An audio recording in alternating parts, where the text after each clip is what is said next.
Bismillahirrahmanirrahim. Assalamualaikum warahmatullahi wabarakatuh. Alhamdulillahirabbil alamin. Wassalatu wassalamu ala asrafil anbiya'i wal mursalin wa ala alihi wa sahbihi wa man tabi'ahum bi ihsan ila yaumiddin. Amma ba'd.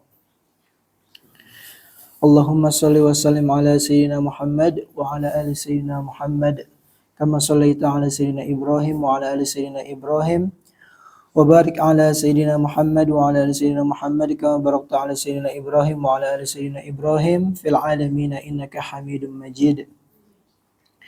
Alhamdulillah, puji syukur kehadirat Allah Subhanahu wa taala, kita bisa berkumpul di rumah Allah ini dengan keadaan sehat insyaallah, baik itu jasmani maupun rohaninya. Meskipun dari semalam ya hujannya rintik-rintik nih. Nah, jadi kanu qalilan minal laili ma yahja'un, ya, kata Allah, sangat sedikit orang yang bisa bangun malam. Qalil, ya. Ya, apalagi setelah bangun malam langsung menuju ke masjid, yang dimana dengan tujuan untuk sholat berjamaah dan menuntut ilmu. Insyaallah ini bagian dari ikhtiar kita untuk mendapatkan surganya Allah Subhanahu wa taala. Salawat serta salam kita sanjungkan kepada Rasulullah SAW yang dengan semua ajarannya kita bisa melakukan berbagai macam kegiatan-kegiatan ukhrawi dan duniawi di dunia ini dengan selamat. Bapak-bapak yang dirahmati oleh Allah Subhanahu wa taala, tema kajian kita pada subuh hari ini adalah meraih keutamaan bulan Rajab. Ya. Saking pentingnya bulan Rajab ini, maka para ulama sampai mengharuskan umat muslim itu tahu tentang bulan Rajab.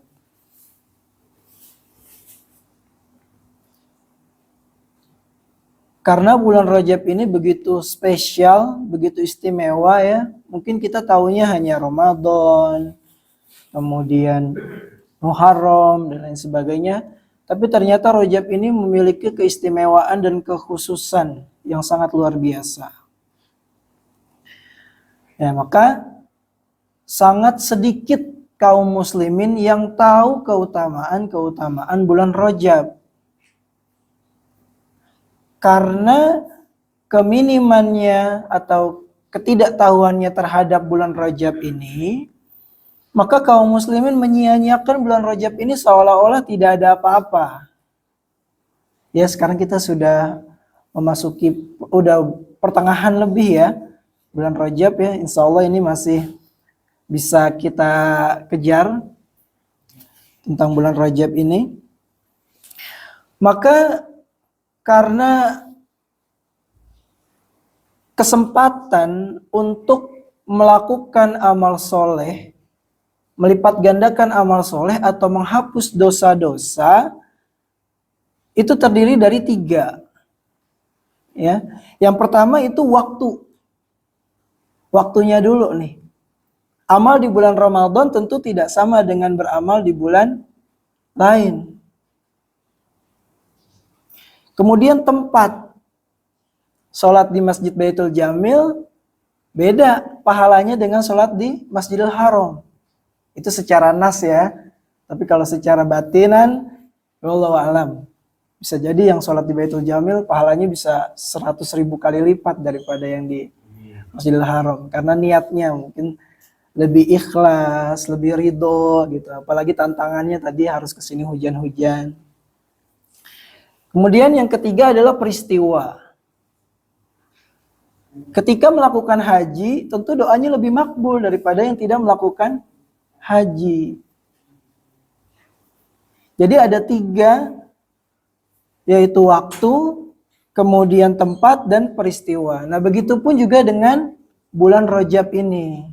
Jadi bulan Rajab ini maksudnya adalah waktu. Maka ketika beramal soleh di bulan Rajab tentu tidak sama dengan beramal soleh di bulan-bulan yang lain. Jadi bapak-bapak yang dirahmati oleh Allah Subhanahu wa taala, ada ibu-ibu nggak? Nanti ibu-ibu saya nggak sebut dari tadi. Oh ya, alhamdulillah. Ibu-ibu yang dicintai oleh Allah. Insya Allah Allah Subhanahu wa taala ini mengungkapkan di dalam Quran surat At-Taubah ayat 36. Ya, ini satu-satunya ayat yang berbicara tentang bulan hurum. Bulan hurum artinya adalah bulan yang dimuliakan. Hurum itu artinya mulia, terhormat, jadi haram. Maka ketika bulan itu hurum, banyak sesuatu yang dilarang di dalam bulan itu. Karena dia terhormat. Kayak tamu VIP datang, banyak yang harus dikhususkan, banyak yang protokol yang harus dilaksanakan. Ya, sang presiden kita datang ke sini, wah ini harus disterilkan dulu, gak boleh anak kecil masuk, gak boleh orang lain sembarangan masuk, kan seperti itu. Sama bulan Rajab pun juga begitu, Bapak Ibu-ibu. Inna iddatas syuhuri indallahi 12 syahran fi kitabillah. Sesungguhnya hitungan bulan menurut Allah, jadi yang ngasih nama bulan itu Allah, Pak, bukan Rasulullah, melalui lisan Rasulullah. Muharram, Safar, Rabiul Awal, Rabiul Akhir, itu semua Allah.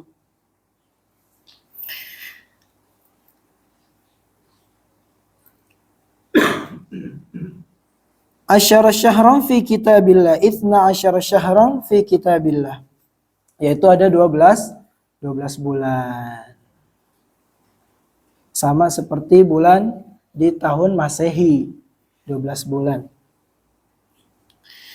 Bedanya kalau perhitungan bulan dari Allah ini melalui perputaran bulan.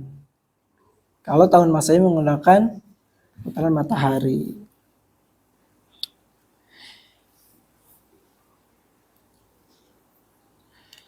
Allahu yawma khalaqas samawati wal ard minha arba'atun hurum.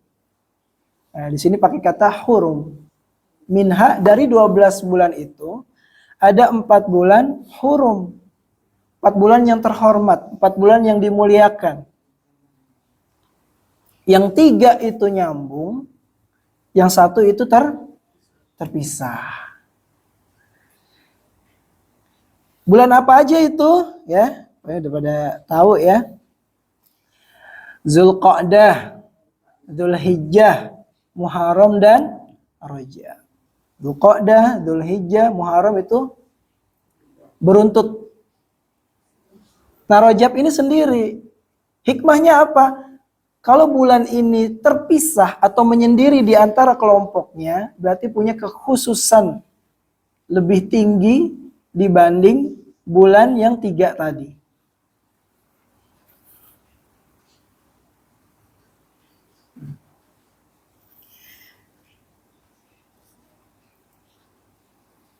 Nah, jadi kalau kita lihat dari susunan bulan yang Allah tentukan, maka Rajab ini artinya adalah pembuka, ya. Setelah Rajab bulan apa? Sya'ban. Bulan yang istimewa juga ya. Setelah Sya'ban, Ramadan. Setelah Ramadan, Syawal. Setelah Syawal, Muharram. Setelah Muharram,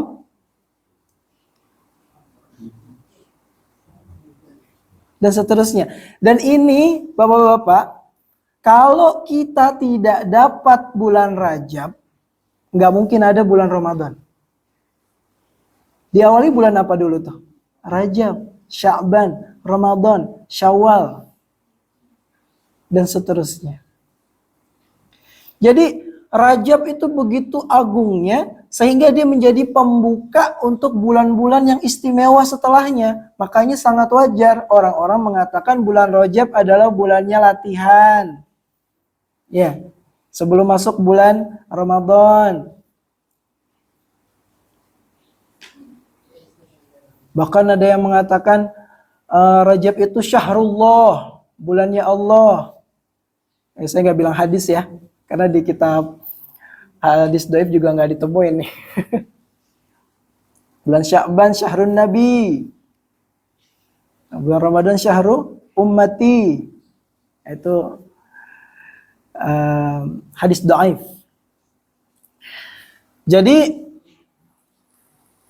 kesimpulannya kalau kita menggunakan hadis-hadis seperti ini, itu kalau dikatakan oleh para jumhurul ulama artinya kebanyakan, mayoritas ulama-ulama kita, ulama-ulama salaf maupun ulama-ulama khalaf, ulama masa dulu, ulama zaman dulu sampai masa sekarang, hukumnya boleh menggunakan hadis dhaif untuk amal soleh. Ya, ini saya tegaskan nih. Untuk amal soleh aja, keutamaan amal soleh. Nggak boleh untuk akidah. Nggak boleh untuk syariat. Ya, tapi kalau amal soleh boleh. Siapa yang mengerjakan puasa 1 hari di bulan Rajab, maka dia seolah-olah seperti puasa 7 hari. 1 bulan. Bahkan banyak macam-macamnya tuh. Siapa yang mengerjakan puasa bulan Rajab selama 7 hari, maka dia seolah-olah berpuasa selama 1 tahun. Boleh nggak Pak? Boleh. Karena itu sebagai motivasi. Kita menggunakan motivasi kata-kata dari motivator aja boleh. Ya. Yang tidak boleh menggunakan hadis ini untuk akidah. Wah, bahaya kalau pakai ini sebagai akidah atau syariat. Bisa berantakan nanti susunan agama kita. Nah, kemudian bapak-bapak, ibu-ibu yang dirahmati oleh Allah Subhanahu wa taala. Kemudian Allah teruskan. Dzalikad dinul qayyim. Jadi ini agama yang lurus. Kenapa Allah tegaskan dengan agama yang lurus? Karena kalau kita lihat di umat sekarang saking spesialnya bulan Rajab ini muncul banyak hadis-hadis yang mengatakan keutamaan bulan Rajab ini seperti yang tadi saya sampaikan. Jadi lebih kepada berlebihan. Nah, maka kembali lagi dzalika dinul qayyim, kembali ke agamanya dulu. Jangan bikin yang aneh-aneh dulu. Maka Allah melanjutkan, ini yang diminta oleh Allah Subhanahu wa taala yang harus kita laksanakan di bulan Hurum.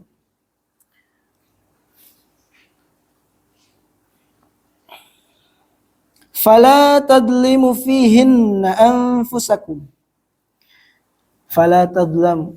Jadi tidak boleh menzolimi diri sendiri.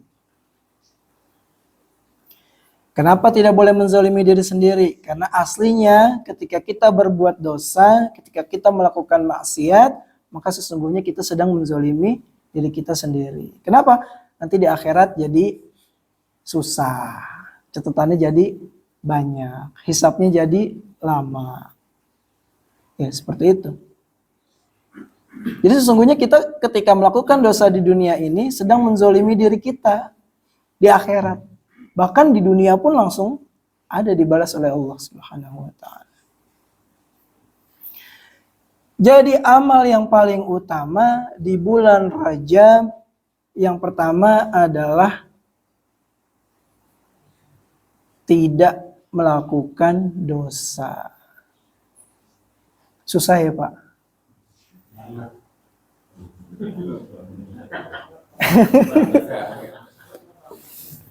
Wah, nggak bisa Ustaz. Kayaknya kalau nggak nonton gosip nggak enak gitu kan. Kayaknya kalau belum ngomongin orang tuh kurang lancar nih lidah kita nih. Dan ini Pak, kalau Bapak Ibu mau tahu, berlaku juga untuk orang-orang atau umat jahiliyah pada saat itu. Orang jahiliyah yang tidak menyembah Allah Subhanahu wa taala saja menghormati bulan Hurum.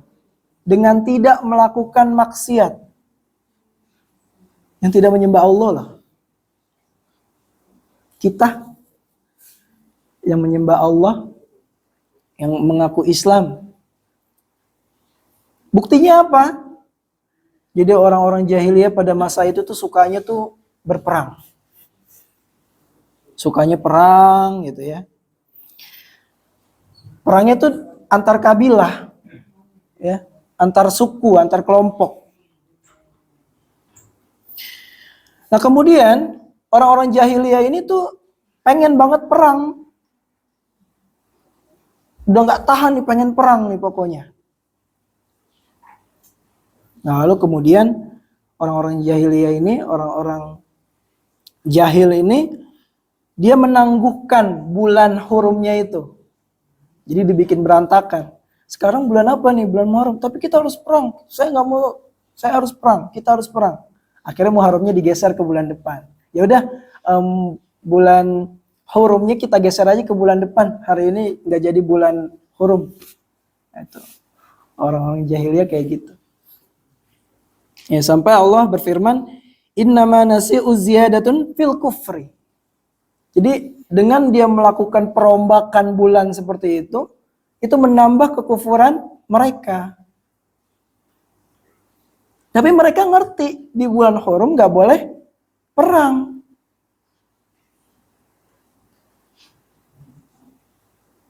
Perang itu ya yang mempertahankan diri, mempertahankan atau menjaga kehormatan suku itu tetap nggak boleh.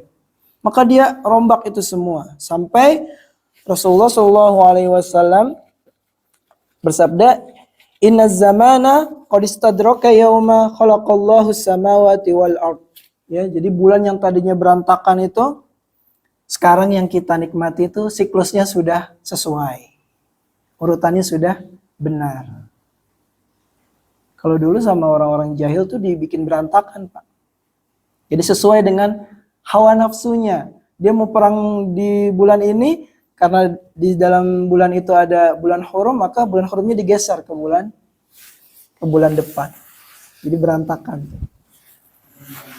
Maka kekufurannya lebih tinggi lagi. Ya. Jadi ada dosa tuh ngubah-ngubah bulan yang Allah ciptakan, dosa besar, Pak. Gitu. Ya, tapi kalau kita mau pakai bulan Februari nggak apa-apa. Itu bukan maksudnya merubah-rubah ya.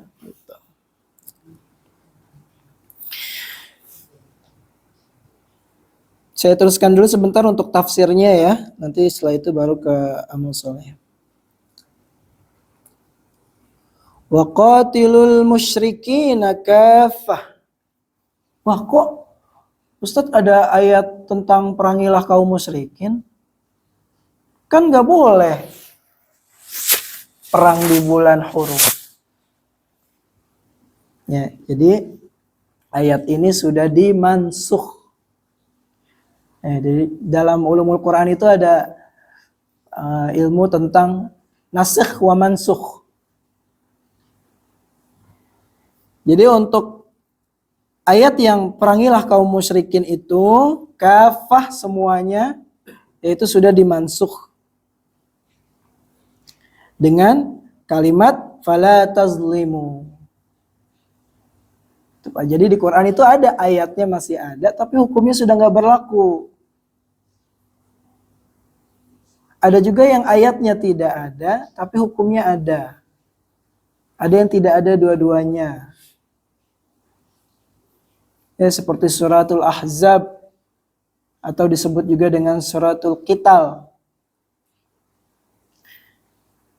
Itu tadinya panjangnya itu sepanjang surat Al-Baqarah. Lalu para sahabat itu kebangun, saling bertanya-tanya hafalannya. Kok hafalan saya nggak ada ya? Karena para sahabat waktu itu nggak, yang nyatat itu sangat sedikit. Mereka semua mengandalkan kemampuan menghafal. Ya, jadi memang ilmu dasar dalam agama kita, agama Islam adalah dihafal, Pak. Makanya sampai Ibnu Jauzi itu menulis kitab tentang bagaimana cara supaya hafalan kita kuat. Salah satu isinya tuh nggak boleh makan apel yang terlalu asam. Jadi membuat hafalan itu jadi kurang. Ya, jadi mau makannya keju pun kalau nggak diulang-ulang ya sama aja. Gitu. Emang kita Imam Syafi'i ya. Imam Syafi'i ini baca buku, ininya ditutup, takut kehafal. Tuh kelebihan yang Allah berikan kepada Imam Asy-Syafi'i.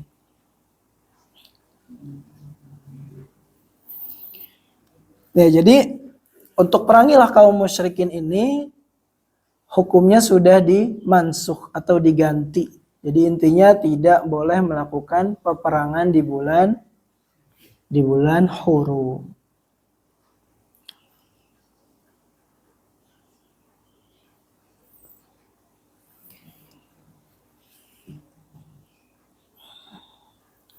Nah, karena penting dan istimewanya bulan Rajab ini, maka para ulama itu mengatakan kalau kita nggak bisa dapat Ramadan yang belum pasti nih, minimal Rajabnya tuh nggak ketinggalan.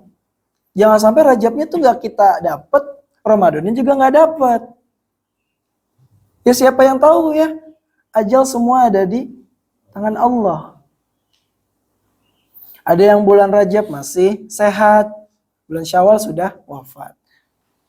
Ada yang di bulan Syawal masih sehat, bulan Ramadannya nggak bisa ikut puasa. Makanya dimulai dengan pembukaan bulan Rajab supaya kita siap.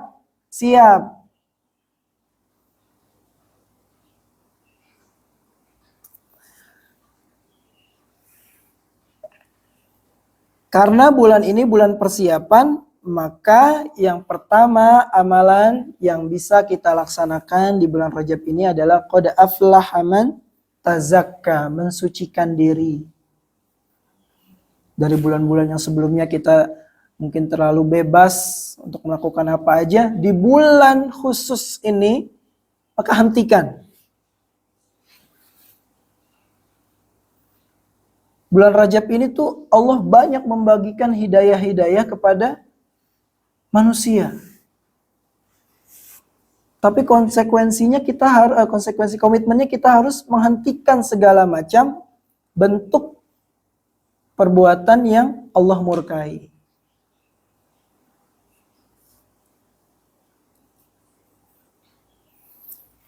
Qad aflaha man tazakka. Bagaimana cara mensucikan diri? Banyak kitab-kitab tazkiyatun nufus.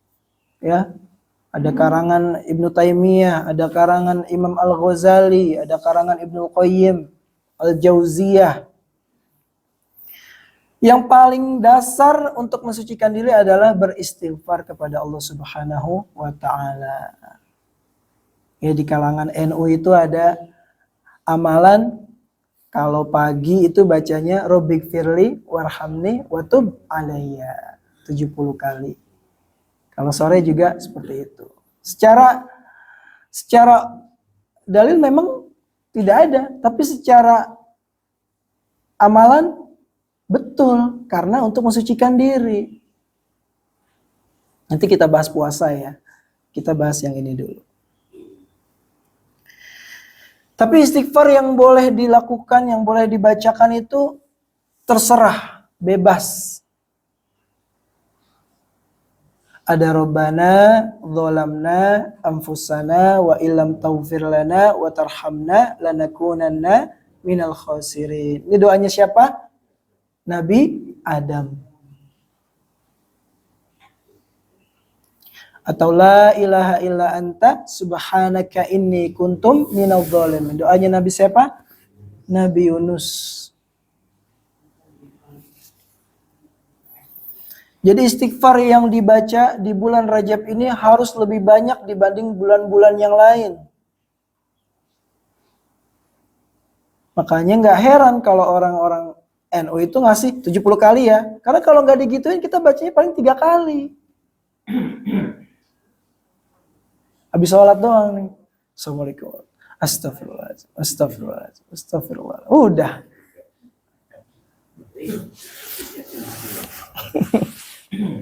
Udah itu istighfarnya minim banget lagi. Astagfirullahaladzim.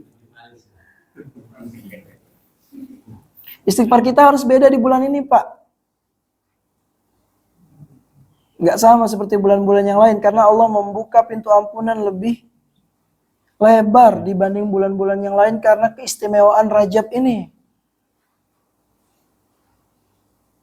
Atau mau pakai Sayyidul Istighfar? Boleh. Allahumma anta rabbi la ilaha illa anta.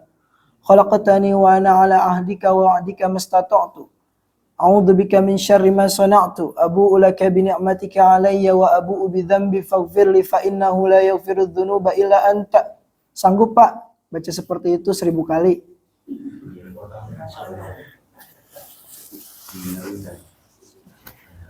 Ustaz, tapi kan saya mencari nafkah, itu hadisnya kan jelas, Allah mengampuni setiap ayah yang keluar rumah untuk mencari nafkah. Iya, tapi beda.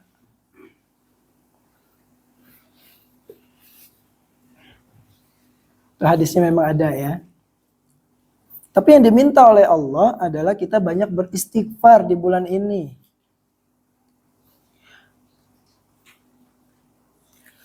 Apabila semua umat nih ya, tadi kan saya bilang nggak boleh melakukan dosa nih.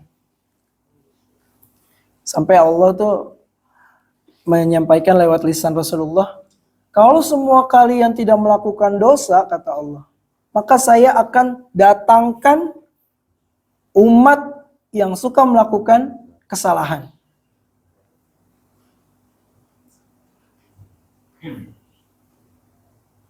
Yang dengan melakukan kesalahan itu dia bertaubat kepadaku, kata Allah.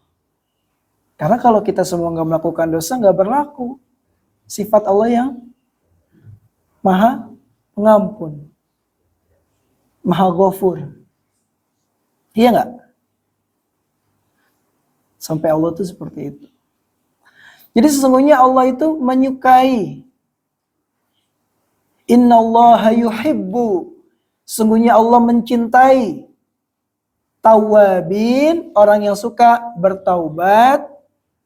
Taubatnya apa? Emang harus nangis-nangis? Taubatnya apa? Emang harus benar-benar bertaubat gitu?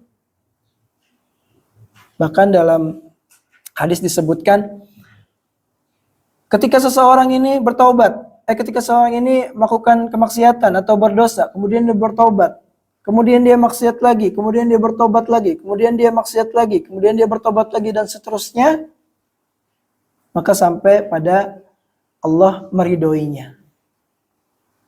Yang penting adalah taubatnya dan tidak melakukan kemaksiatan dengan sengaja.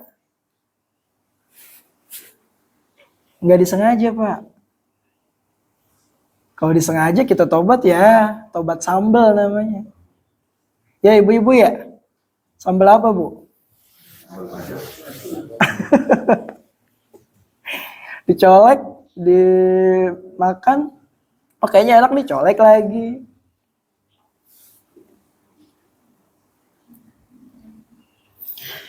Jadi ada seseorang itu masuk surga itu karena dosa. Kalau masuk surga karena amal soleh biasa ya. Ada seseorang masuk surga karena dosa. Karena dia bertaubat kepada Allah atas dosa yang dia lakukan. Ingat sebuah kisah tentang seorang pemuda yang dia membunuh 99 nyawa. Dan dia pengen taubat. Datang ke seorang rahib, kamu sudah melakukan dosa besar, tidak ada ampunan buatmu. Akhirnya dibunuh juga tuh kiainya. Jadi 100 dah genep. Akhirnya dia cari seorang ulama, orang soleh, yang mau bimbing dia bertobat. Belum sampai ketemu meninggal di tengah jalan. Para malaikat berdebat. Ini masuk neraka, enggak, ini masuk surga. Tuh, malaikat bisa berdebat, Pak. Akhirnya diukur jalanannya. Dari tempat dia ke tempat orang soleh itu berapa kilometer. Dibandingin dari tempat dia meninggal sampai ke tempat orang soleh itu. Dari tempat dia jalan sampai ke tempat dia wafat berapa kilometer. Dari tempat dia wafat ke tempat orang soleh itu berapa kilometer. Akhirnya ternyata panjangan dia dari rumah mau ke rumah orang soleh itu. Jaraknya. Akhirnya udah fix masuk surga. Coba tuh. Belum sempet loh bertobat. Tapi baru niat ketemu sama orang soleh. Jadi ada orang masuk surga karena dosanya. Wah kalau gitu saya dosa aja Ustaz. Ya. Jadi dosa itu seperti titik ya di dalam hati ya. Semakin banyak itu nanti hati kita semakin tidak sensitif. Jadi ngelakuin dosa-dosa berikutnya itu biasa aja. Karena setiap amal buruk itu punya teman ya. Ketika kita melakukan amal buruk yang pertama, maka dia akan memanggil amal buruk berikutnya. Dan terus menerus. Makanya kita harus stop dengan bertaubat kepada Allah. Jadi memang di bulan Rajab ini amalannya kita beristighfar ya dengan tidak melakukan dosa. Bukan berarti yang ngomong nih juga nggak berdosa, susah juga. Kadang kan dosa ada yang kelihatan, ada yang nggak kelihatan. Ada yang kita sadar, ada yang nggak kita sadar. Makanya doanya Allahumma gfir li dzambi diqqahu wa jillahu wa awwalahu wa akhirahu wa alaniyatahu wa sirrahu. Yang terang-terangan maupun yang tersembunyi, yang tersirat. Ada orang jalan ya, rambutnya pirang, gini terus dalam hati, ya Allah jelek banget sih. Nah itu udah dosa tuh, itu kan sir. Apalagi kita omongin, jelek banget loh gitu, nah lebih dosa lagi.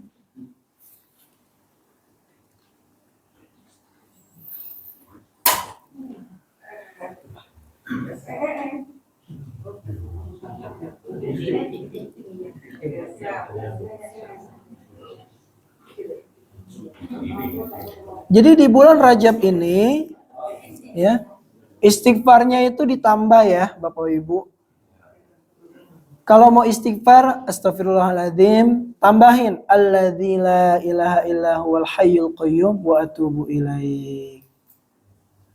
Jangan minim. Mau ngomongin orang bisa ditambah-tambahin ya. Istighfar kita tambah. Kalau perlu dosis kita istighfar ini lebih besar daripada kita ngomongin orang.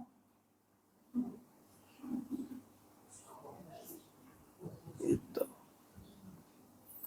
Maka dengan kita melakukan istighfar secara tidak langsung, dosa-dosa yang kita kerjakan dulu itu terhapus, terkikis. Dengan bantuan juga bulan Rajab.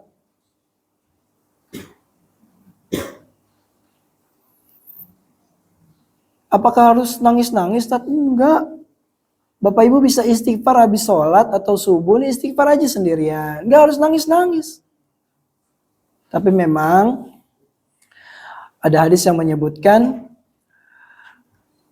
air mata yang keluar ya, ketika bertaubat kepada Allah itu bisa meredamkan panasnya api neraka. Ya, tapi kan ada juga orang yang nggak bisa nangis. Susah gitu ya kalau mau nangis. Nggak apa-apa, yang penting istighfarnya. Yang penting istighfarnya dulu. Diperbanyak. Berapa kali Rasulullah SAW bertaubat kepada Allah sehari sebanyak 70 kali. Bahkan 100. Ya. Maka kita berapa nih pantasnya nih? 100 kali 3 kali ya. Sambil nyetir, istighfar.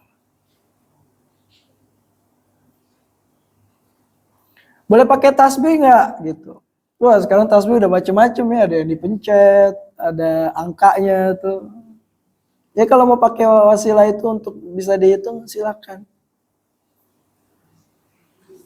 Mau pakai jari-jari juga boleh karena akan menjadi saksi nanti di hadapan Allah karena kita pakai buat berzikir. Ya, jadi kalau bisa minimal satu hari itu 100 kali dengan lafaz istighfar yang berbeda, jangan astagfirullahaladzim, astagfirullahaladzim. Paling gampangnya la ilaha illa anta subhanaka inni kuntu minadh dhalimin, la ilaha illa anta subhanaka inni. Wah, ini adalah istighfar yang paling disukai oleh Allah Subhanahu wa taala. Karena di dalamnya terkandung tauhid, la ilaha illa anta. Terkandung pujian subhanaka, maha suci Allah. Terkandung kerendahan diri kita. Inni kuntu minadh dhalimin. Saya telah zolim. Makanya Nabi Yunus dikeluarin dari ikan paus gara-gara istighfar ini. Dan emang ketika Nabi Yunus ditelan ikan paus, Nabi Yunus langsung doa, la ilaha illa anta subhanaka inni kuntu minadh dhalimin. Langsung dikeluarin tuh Bapak Ibu. Enggak. Jutaan kali dia udah baca. Itu tergantung istighfar yang mana nih yang diterima oleh Allah, ya kan? Kalau kita istighfarnya 5, ya belum tentu 5-5-nya ada yang diterima oleh Allah. Tapi kalau istighfar kita banyak, kesempatan untuk diterima istighfar kita itu lebih banyak.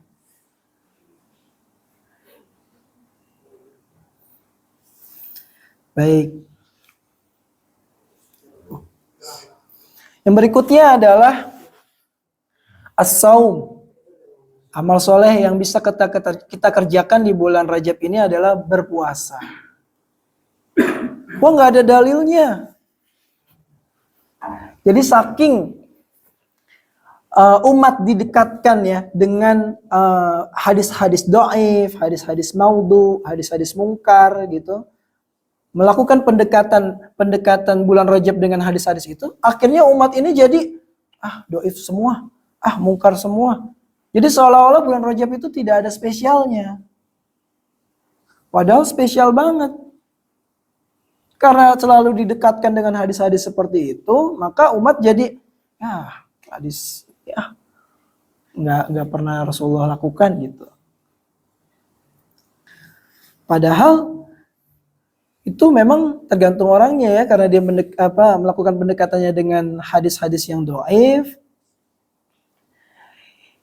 Ya umat mungkin karena sekarang sudah cerdas ya, apalagi YouTube udah di mana-mana itu tinggal searching aja itu. Wah, Ustadz siapa? Abdul Somad, hukum puasa Rajab ya. Udah canggih sekarang. Kalau dulu tuh kita harus datang ke rumah kiai, assalamualaikum, ke rumah Ustadz buat nanya persoalan agama. Pakai jalan kaki dulu, naik motor dulu. Sekarang tinggal buka HP. Langsung jadi. Kita langsung tahu hukumnya ya. Insya Allah.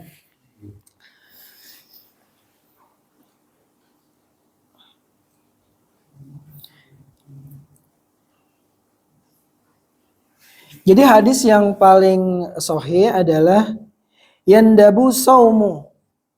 Jadi Rasulullah itu berpuasa di bulan Rajab atau bulan Hurum. Jadi Rasulullah berpuasa di bulan Hurum. Untuk waktunya berapa hari, 1 hari, 2 hari, 3 hari, 7 hari, dan seterusnya, itu yang belum ada atau tidak ada dalil sahihnya. Kalau berpuasa, boleh. Rasulullah juga berpuasa. Kalau di kalangan hadirin itu puasanya, kalau yang pakai thariqat ya, itu puasanya dari bulan Rajab, Sya'ban, Ramadan, Syawal 10 hari. Jadi total 100 hari. Gak berhenti-berhenti itu. Berhentinya cuma karena Idul Fitri aja. Lanjut 10 hari puasa sunnah di bulan Syawal. Tapi kata Imam Ahmad bin Hambal ya, pendiri mazhab Hanabilah, makruh berpuasa penuh di bulan Rajab. Nggak boleh penuh, Pak. Dari tanggal 1 sampai tanggal 30. Makruh. Makruh artinya apa? Tidak disukai. Tidak disukai oleh Allah. Karena Rasulullah SAW sendiri tidak pernah puasa full di bulan Rajab, kecuali puasa di bulan Sya'ban dan Ramadan. Kalau Ramadan wajib, Sya'ban Rasulullah kan suka puasa full. Ada hadisnya. Maka di bulan Rajab ini, amalan yang kedua yang istimewa adalah berpuasa. Kenapa? Karena seseorang ketika berpuasa, dia akan menjadi hijab, dia akan menjadi tameng untuk melakukan dosa-dosa yang lain. Atau menjadi kekuatan untuk melakukan amal-amal sunnah yang lain. Orang berpuasa, insya Allah tahajudnya bangun. Karena harus sahur. Sholatnya berjamaah. Zikirnya banyak. Yang tadinya mau ngomongin orang gak jadi karena puasa. Kan gitu. Yang tadinya mau melakukan dosa, oh gak jadi saya puasa. Jadi puasa itu sebagai sebuah tameng ya. Terhadap dirinya sendiri. Untuk dia tidak bisa melakukan amal-amal buruk. Itu tadi jadi karena concernnya adalah pada hadis-hadis palsu, ya, jadi dikira Rajab ini nggak ada keutamaannya. Padahal puasa di bulan Rajab itu termasuk sunnah, tapi tidak disebutkan berapa hari. Misalkan nih bapak-bapak puasa 2 hari, terlibur dulu 3 hari, atau mau digabung sama puasa Senin Kamis, boleh. Dapat pahalanya 2. Menyatukan 2 niat dalam amalan sunnah boleh. Yang tidak boleh melakukan penyatuan niat terhadap amalan sunnah dan wajib. Contoh, bayar puasa Ramadan sekalian puasa Senin, nggak boleh. Tapi kalau puasa Senin Kamis sekalian puasa Rajab boleh. Misalnya ini Pak Miharno nih yang suka puasa, Masya Allah. Yaumul Bid. Polisi saum nih Pak Miharno. Mantap ya. Alhamdulillah masih ada yang ngingetin loh. Ya. Pahala. Ya ada teman kita kan ngingetinnya cuma udah bayar utang belum ya gitu. Ini diingetin puasa ya, Masya Allah. Jadi bebas, kalau memang bulan Rajab ini Bapak belum ada puasa, silahkan setelah ini besok mau sahur, mau puasa, boleh banget. Saya mau 7 hari berturut-turut, silahkan. Yang penting nggak boleh full 1 bulan, nggak bisa dapat full juga karena sekarang udah pertengahan lebih. Ya, itu pahalanya gede Pak, gede banget. Kenapa? Karena Allah membuat bulan Rajab ini begitu istimewa, amal soleh yang dikerjakan di bulan Rajab ini juga berlipat ganda. Tapi jangan lupa, kemaksiatan yang dilakukan di bulan Rajab juga dibalas 2 kali lipat. Bukan pahalanya aja. Dan ini jelas, ya. Kata Ibnu Abbas ini adalah salah satu sahabat Rasulullah SAW yang ahli tafsir. Ahli tentang Al-Quran. Siapa saja yang sengaja bermaksiat di bulan Rajab, maka dilipat gandakan dosanya oleh Allah Subhanahu wa Ta'ala. Oh kalau begitu saya dosanya ntar aja saat bulan Syawal.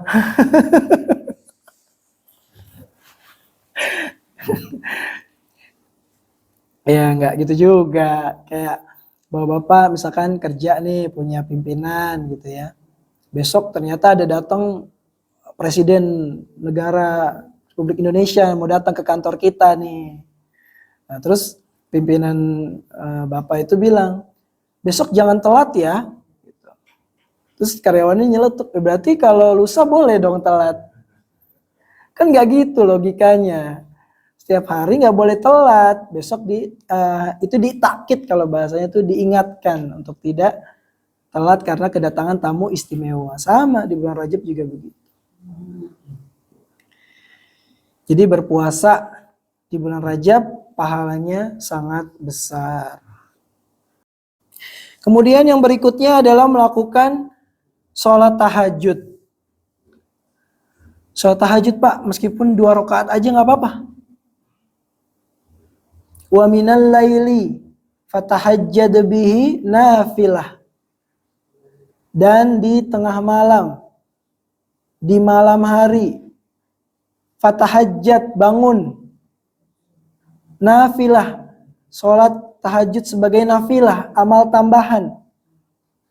Asa ayyaba'athaka rabbuka maqamam mahmuda. Orang yang suka melakukan sholat tahajud diberikan makom yang tinggi, mahmuda, maqamam mahmuda.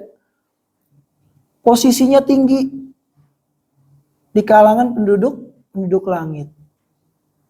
Makanya Rasulullah wajar sholat tahajudnya sampai bengkak-bengkak.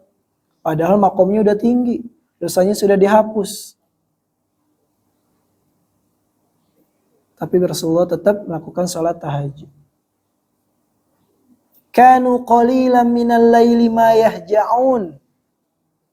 Sangat sedikit di antara umat-umat Nabi yang lambung-lambungnya itu jauh dari tempat tidur. Ya nggak mungkin sholat tahajud sambil tidur ya kan. Jadi harus bangun. Tapi saya berat nih Ustaz. Bapak, kalau belum terbiasa tahajud, bangun tengah malam, niatin bangun tengah malam. Tapi kalau sholatnya susah, udah duduk aja di teras. Tapi kalau yang ngerokok, ngopi. Nggak apa-apa, itu latihan.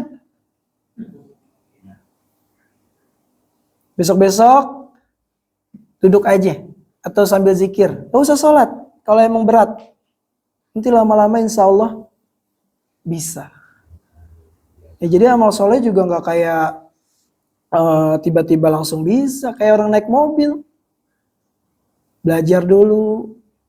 Kayak orang naik motor. Nggak langsung bisa kan? Sama.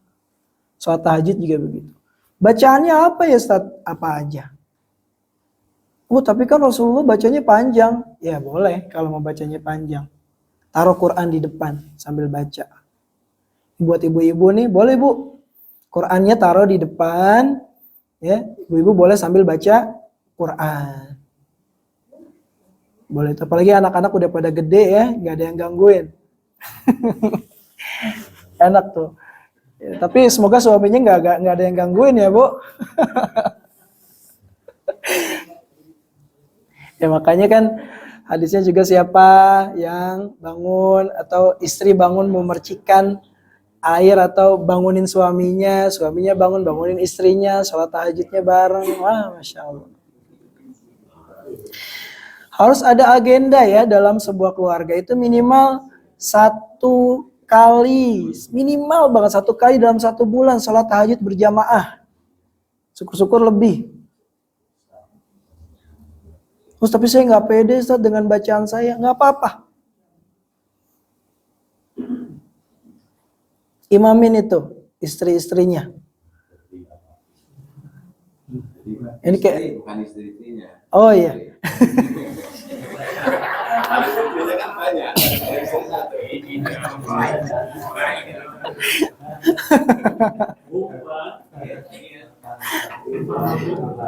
Pak Bambang nih bisa aja ya. Kalau masalah kayak gitu kayaknya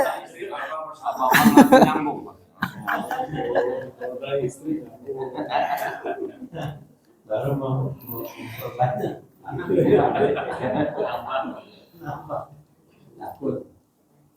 Ya apalagi di bulan Rajab ini ya. Jadi sangat besar pahalanya ketika kita melakukan sholat tahajud. Karena sholat tahajud ini adalah sebuah amalan nafilah, maka sifatnya sunnah. Tapi kalau dikatakan sunnah, Sunnah apa dulu nih? Sunnah muakkad, sunnah yang ditekankan. Bahkan di Imam Hanafi, dia itu menjadikan sholat witir itu merupakan sebuah kewajiban. Jadi udah kayak sholat 5 waktu. Witir tuh wajib. 1 rakaat setelah sholat isya. Makanya kalau bapak-bapak ketemu sama orang-orang Tunis, Libya, ya, orang-orang daerah sana, itu mereka sholat witir tuh jadi kewajiban. Karena waktu itu pernah Abu Bakar Siddiq itu melakukan sholat witir sebelum tidur. Kemudian ditanya oleh para sahabat, kenapa Anda sholat witirnya sebelum tidur? Kan sholat witir itu kan harusnya habis tahajud. Sebagai penutup sholat malam. Kenapa? Karena saya takut bablas. Jadi seenggaknya ada sholat malamnya itu. Boleh nggak kita lakukan? Boleh. Jadi sebelum tidur boleh witir dulu. 1 rakaat nggak apa-apa. 3 rakaat boleh, yang penting ganjil. Ya, jadi sebelum diberlakukan ganjil genap di Jakarta, udah duluan.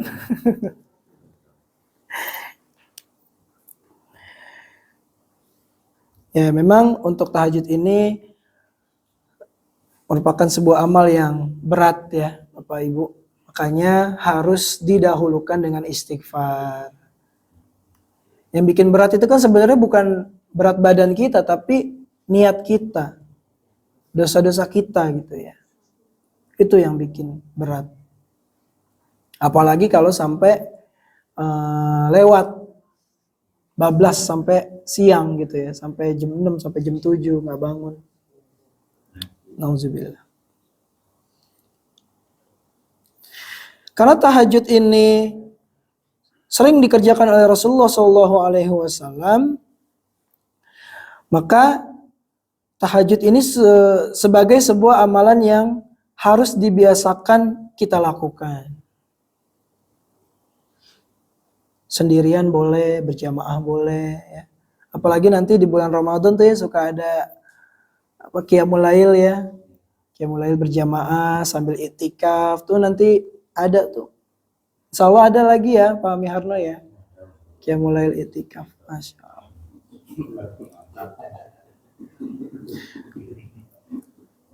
Saya nggak suka qiyamul lail soalnya bacaannya panjang ustadznya gitu ya.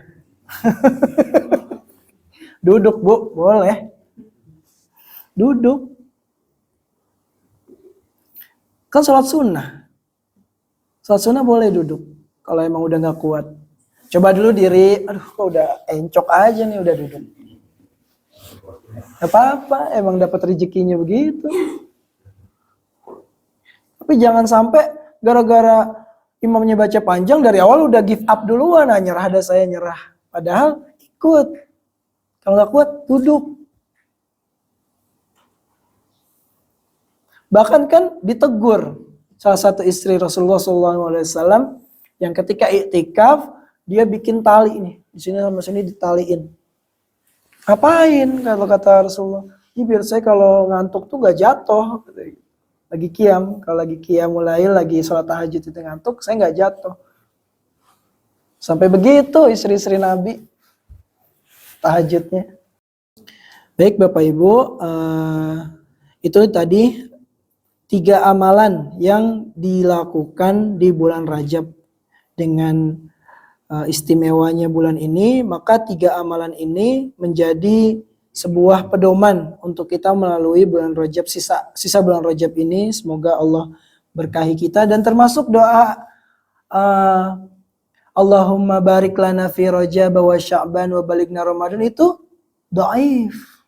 Tapi kalau dipakai niatnya doa boleh. Karena doa nggak harus pakai hadis.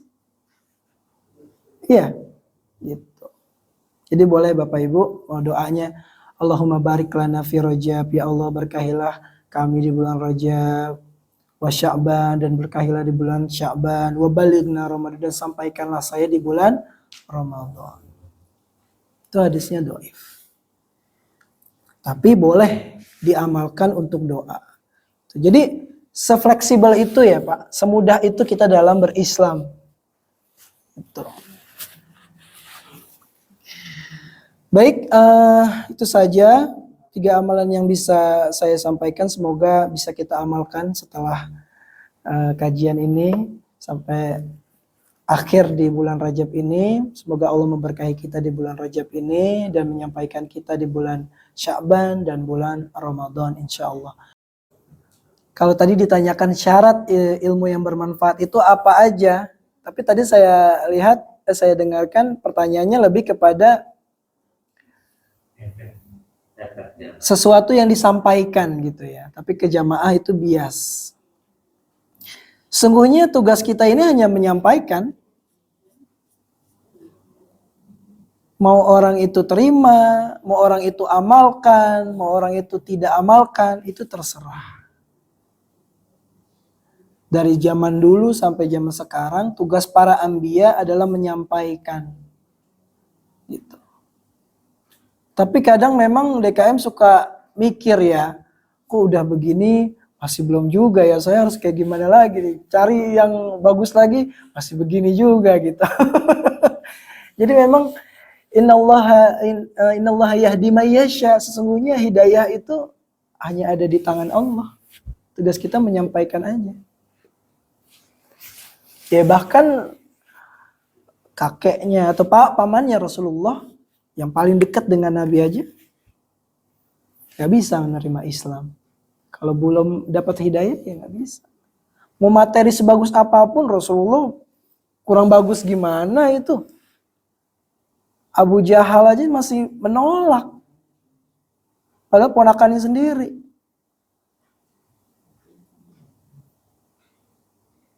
Ya, apalagi ketika kita menyampaikan jamaah nggak nerima, nggak apa-apa. Nggak masalah, yang penting lanjut terus.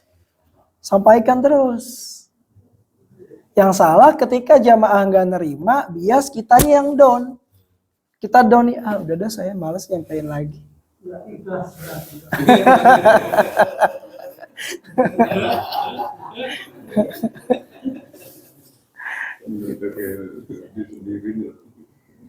Ada saat-saatnya Pak, nggak serta-merta hidayah itu langsung turun dan Allah langsung membuat orang ini langsung mengerjakan amalan yang kita sampaikan. Tapi kalau Bapak mau langsung, ini ada cerita nih, mungkin saya pernah ceritakan di sini. Ada seorang ulama. Dia kalau dakwah tuh gampang banget, orang tuh dengerin apa yang dia bilang. Ya, kalau ibaratnya kalau di-share di WA langsung deh ngikutin gitu. Wah, langsung ngamalin. Kemudian ditanya sama muridnya, "Wahai Syekh, kenapa sih kok kamu dakwah kok kayaknya gampang banget? Orang kalau dengerin Anda kok langsung pengen ngamalin gitu, langsung ngikut aja, langsung soleh lah bahasanya." Gitu. Terus si ulama ini bilang, "Tapi kamu jangan cerita ya kalau saya sudah wafat baru boleh silakan ceritakan." Terus ulama ini berbicara, "Saya itu punya istri saya tuh lumpuh. Istri saya itu sakit. Istri saya jelek. Istri saya cerewet. Udah cerewet manja lagi. Udah sakit, lumpuh, manja Pak. Sampai sholat jamaah aja tuh susah. Suaminya mau sholat jamaah. Sama bininya gak boleh.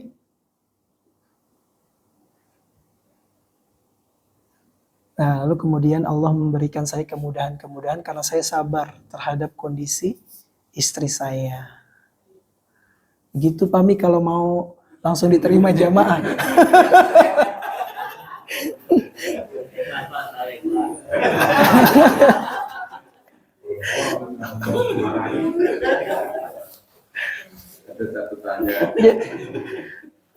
Jadi ada sesuatu yang kesabaran khusus yang kita dapat yang di luar dari orang-orang biasanya, yang itu merupakan ujian dari Allah, lalu kita mendapatkan kelebihan di amal yang lain gitu. Makanya kata Rasulullah itu kan Allah membagikan amal itu seperti membagikan rezeki. Ada orang yang dikasih istri seperti tadi, kelebihannya apa? Setiap dakwah dia dapat, setiap dakwah dia orang ngikutin. Kan pahalanya besar. Siapa yang menunjukkan jalan kepada seorang manusia atau seseorang kepada Allah, maka pahalanya seperti mendapatkan onta merah. Wah, itu ulama tadi udah berapa onta merah itu. Tapi jangan lupa di balik itu ada kesabaran dahsyat yang dia kerjakan. Tuh. Ya, jadi kesimpulannya, ilmu itu semua insya Allah bermanfaat selama kita menuntut ilmunya dengan ikhlas dan niat. Karena untuk mencari ridhonya Allah Subhanahu wa Ta'ala, bukan untuk berbangga-bangga, ya, bukan untuk mencari, saya biar,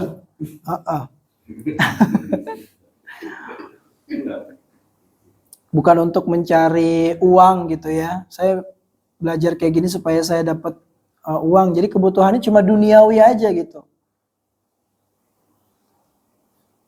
Itu insya Allah semua bermanfaat. Hanya saja kalau disampaikan kepada orang lain atau umat atau jamaah, kalau mereka belum terima, ya itu nggak apa-apa, biasa aja. Ya, ingat dakwahnya Nabi Lut, ya, Nabi Sulaiman. Nabi Sulaiman yang paling banyak ikut hidayahnya siapa? Manusia apa binatang itu? Binatang. Lebih banyak binatang yang dengerin dakwahnya Nabi Sulaiman daripada manusia. Jadi biasa aja.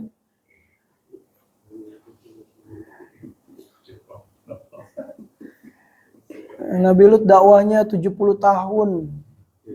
Tapi berapa yang ikut? 7 orang. Bahkan gak nyampe 15 orang. 70 tahun loh Pak. Udah gitu dakwahnya kok ke rumah-rumah, bukan lewat WA. Iya, kalau lewat WA kita, di grup misalkan ada 80 orang, sebar semua, orang baca 80 orang, enak. Nah kalau orang dulu, harus datang dulu ke masjid, harus datang dulu ke umat yang ini.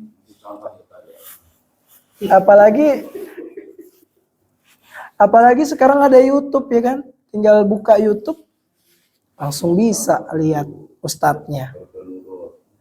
Gitu. Dan sekarang sudah serba mudah kita mendapatkan akses ilmu, tapi sulit untuk mendapatkan hidayah. Karena sebenarnya kita cara mendapatkan ilmunya juga kadang suka kurang ahsan gitu ya. Kadang dengerin ceramahnya ustadz sambil tidur. Sambil tiduran ini dengerin YouTube. Sambil tidur di kamar. Kurang baik juga adabnya. Gimana mau berkah ilmunya? Kalau kita dengerin YouTube ustadz ceramah, ini Allah Subhanahu wa Ta'ala, kitanya ngorok. Tidur. Kan lagi nuntut ilmu itu. Ya enggak? Lagi nuntut ilmu. Kalau bisa duduk, perhatikan baik-baik. Jadi kalau emang udah ngantuk, matiin. Tidur. Jangan ustadznya dijadiin peneman tidur. Jadi teman tidur. Saya kadang biar gampang tidur udah nyalain ceramah aja. Ya ustadznya jadi Nina Bobo itu.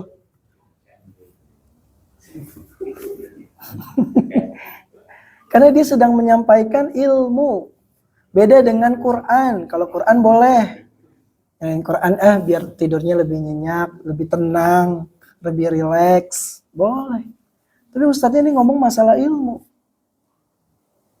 Apalagi yang lagi dibahas tentang hukum riba. Oh kita tidur.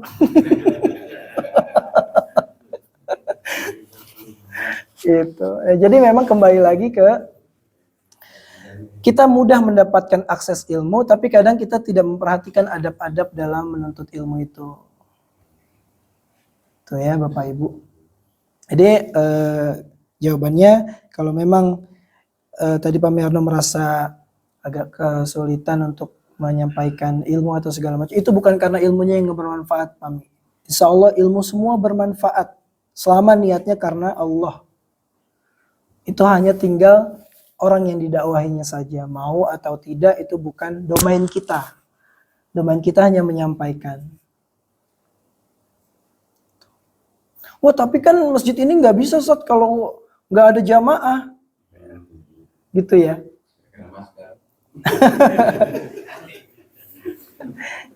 Ya, insya Allah, masa Allah tega sih? Pasti kan ada yang soleh di antara semua jamaah, ya. Insya Allah. Ya, jadi mengkodok sholat yang dulu pernah tidak kita kerjakan saat kita balik, ya. Jadi perempuan juga ada baliknya ya. Sama, laki-laki juga sama. Ketika kita balik maka jatuh hukuman sholat wajib itu. Kalau nggak dikerjakan dosa. Nah, selama balik itu ada beberapa waktu atau beberapa tahun atau beberapa bulan, beberapa hari kita nggak sholat. Lalu sekarang kita mau bayar itu sholat yang dulu tidak kita kerjakan dengan cara mengkodok sholat. Di dalam mazhab Syafi'iyah, ya, Ibnu Hajar Al-Haytami terutama, ya Ustaz. Ya, benar ya Ustaz. Ibnu Hajar Al-Haytami itu menyebutkan harus mengkodok sholat yang dulu pernah ditinggalkan. Caranya gimana? Habis sholat zuhur lagi. Habis sholat asar lagi. Sebanyak atau seingat kita. Yang dulu kita tidak kerjakan berapa lama? 1 tahun, berarti 1 tahun juga kita seperti itu. Habis sholat subuh lagi. Habis sholat isya lagi. Nah, itu dapat yang pertama. Yang kedua, Ibu, tidak perlu mengganti sholat yang dulu tidak dikerjakan. Lalu gimana Ustaz gantinya? Kan nanti sholat bakalan dihisap, akan ditanya. Yang pertama kali dihisap itu apanya? Emang sholatnya? Iya, sholatnya. Bagaimana cara gantinya Ustaz?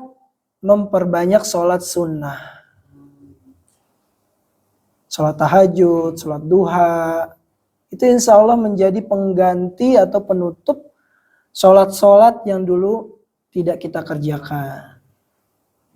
Banyakin sholat sunnah aja, Bu. Kalau saya sih lebih pakai pendapat yang kedua. Itu. Selain Ibu dapat pahala sunnah, juga bisa menutupi sholat-sholat yang dulu tidak dikerjakan. Sholat duha nih. Nah, perbanyak sholat duha, jangan 2 rakaat aja. 4 rakaat, 6 rakaat. Sebelum sholat zuhur, sholat sunnah qobliyah. Setelah sholat zuhur, sholat sunnah ba'diyah. Itu dikerjakan sholat sunnah itu. Nah, insya Allah bisa menutupi sholat yang dulu tidak dikerjakan. Ya emang di medsos tuh semua bisa jadi ustadz. Iya benar. Semua bisa jadi ustadz di medsos. Caranya gampang Pak. Kopas share. Itu udah jadi ustadz itu. Jadi guru. Ustadz kan artinya guru ya. Ketika dia menyampaikan, maka dia sebenarnya sedang menyampaikan ilmu. Guru. Tapi kalau disampaikan katanya nanti kena musibah.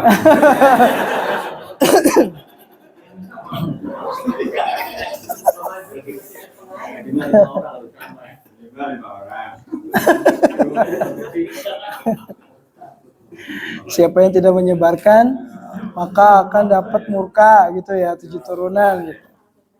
Nggak ada kayak gitu. Karena dakwah yang manhaj dakwah Rasulullah SAW bukan dakwah ancaman. Bukan dakwah mengancam. Kalau mengancam itu namanya bukan dakwah. Rasulullah itu mengancam itu ketika memang dalilnya jelas. Allah bilang begini, Rasulullah sampaikan begini. Siapa yang meninggalkan sholat? Ini, itu ancaman. Tapi kalau ini banyak WA panjang, terus di bawahnya siapa yang tidak menyebarkan, nah itu Bukan bagian dari cara atau ciri khas dakwahnya Nabi. Jadi tinggal dilihat aja. Oh ini kayaknya sesuai gak nih sama ajaran Nabi ini, model begini. Kalau nggak sesuai ya silahkan ditinggalkan. Seperti itu. Ya mungkin kalau ada kata-kata gitu pas mau kopas dihapus dulu kali bawahnya.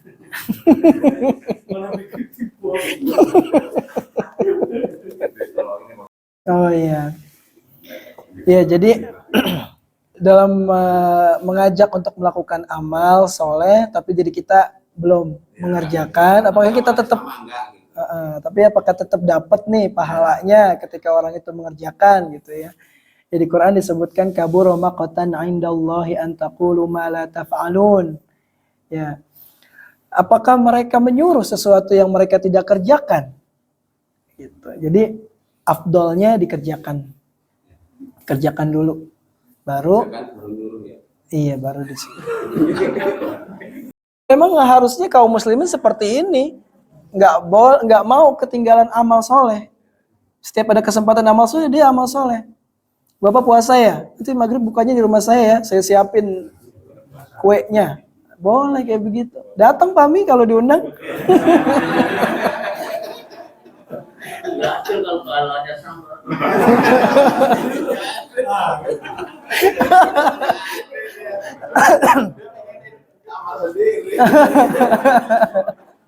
Yang puasa nggak mau datang ya, keenakan dia ya. Iya betul. Cuma memang dalil itu dikhususkan untuk bulan Ramadan. Jadi yang membagikan takjil pun juga lagi berpuasa gitu.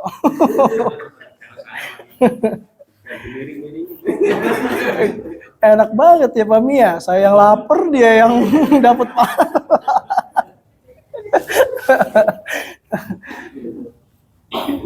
Seperti itu.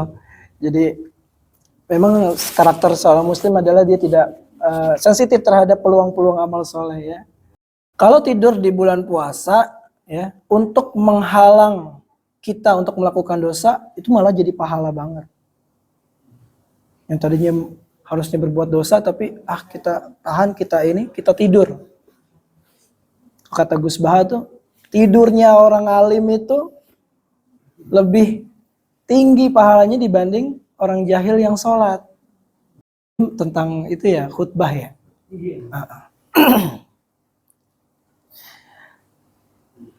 Memang dalam tidur di bulan Ramadan itu pahala, tapi bukan tidur di saat khutbah juga. Jadi beda ya, ketiduran dengan tidur ya. Tapi kalau udah sampai ngorok, itu dia wajib ambil air wudhu Pak. Saya sering sholat, kadang di masjid-masjid luar, itu udah sampai ngorok gitu. Anak-anak muda, pas bangun langsung sholat. Harusnya wudhu dulu karena batal. Tapi kalau tidur tapi masih denger si khotib ini berbicara tapi nggak ngeh ya bicaranya apa, tapi masih denger itu tidak membatalkan wudhu. Cuma ya sia-sia aja. Kan tujuan sholat Jumat itu kan supaya kita bisa mendengarkan khutbah. Ya. Memang rata-rata umat Islam itu ketika khotib sudah naik ke atas mimbar tuh udah siap-siap tuh Pak. Siap-siap posisinya lagi nih. Apalagi khutbahnya lama. Makanya Nabi Shallallahu Alaihi Wasallam mensunahkan persingkat khutbah, panjangkan sholat. Persingkat khutbah, panjangkan sholat. Khutbahnya dikit aja, sholatnya yang dipanjangin. Khutbah cukup 10 menit. Ini ada yang sampai 30 menit, 20 menit. Khutbah beda sama ngasih kajian. Khutbah itu memperingatkan kaum muslimin, bukan memberikan ilmu. Memberikan ilmu ceramah. Khutbah itu mengingatkan. Makanya ada wasiat takwa kan di dalam rukun khutbah. Usikum wa nafsi wa iyaya bitaqwallah. Mengingatkan diri saya, diri jamaah untuk sama-sama meningkatkan ketakwaan itu kan diingatkan. Sifatnya tazkirah, bukan ngasih ilmu. Kalau ngasih ilmu panjang, jamaah ngantuk. Kalau jemaahnya yang minta panjang gimana, Ustaz? Kenapa? Kalau jemaahnya yang minta panjang gimana? Jamaahnya minta panjang. Ya, berarti jamaahnya masih belum paham kali. Ya jangan gini juga. Oh karena khotbahnya pendek, yang tadinya dapatnya 500.000 jadi dipotong deh 250.000. Padahal sunnahnya memang dipendekin, Pak.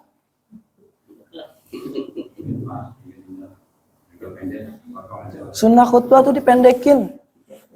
Yang dipanjangin sholatnya. Misalkan khutbahnya cuma 10 menit.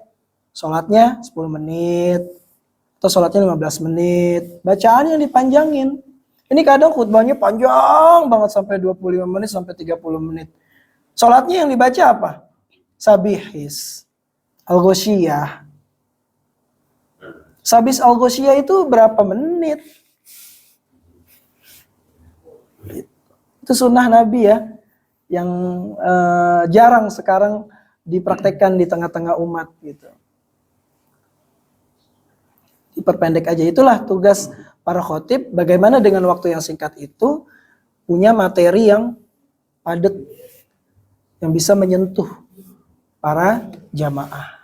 Karena sekali lagi khotib itu atau khutbah itu bukan untuk sekedar menyampaikan ilmu, tapi memberikan peringatan. Seperti itu ya Pak Bekti. Jadi insya Allah dengan khutbah yang sedikit, yang pendek, jamaah nggak ada yang tidur. Ya nggak mungkin kan lagi sholat tidur, nggak mungkin. Ketika setelah khutbah sholat, jamaah masih tidur diri, enggak.